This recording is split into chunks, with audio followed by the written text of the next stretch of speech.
Hello guys! Welcome to my vlog. Alam mo kasi, gumagawa ako ng kanta.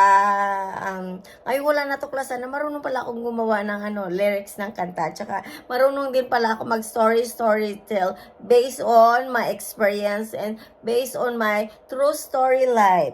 But if my story tell there's a wrong grammar or wrong spelling, could you please correct or help me to fix, because I know that I'm not perfect. I've been bullied because I'm not perfect person, yeah. And I know that God said that no one perfect in this earth. You go to school because you want to learn more. I need to study more because I want to learn more. And I'm trying my best to learn more. And that's the reason why I always writing and reading. Okay.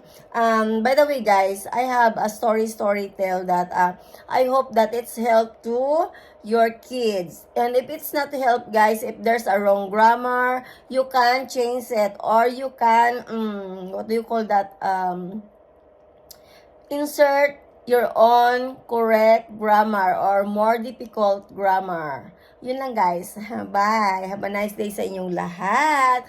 Ako nga ay si Rohelia Candari Antaran.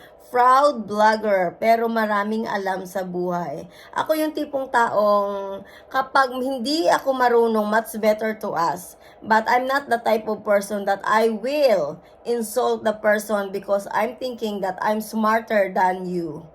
But please stop insulting me. I cannot accept that. If I will give you a difficult grammar or sentence that I'm asking, be sure that you know how to explain to me.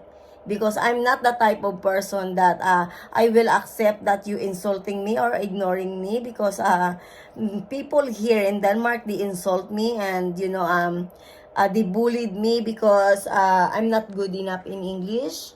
I cannot accept that they bullied me. Honest, yes.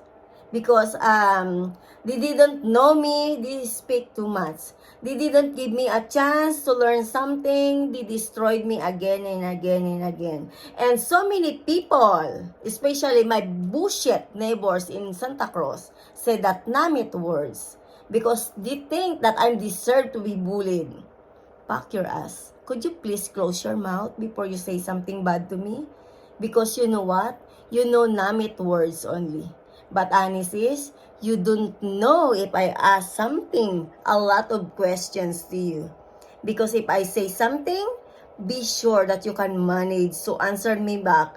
Or be sure that you have a good reason to explain. Okay? Bye. Bullshit neighbors.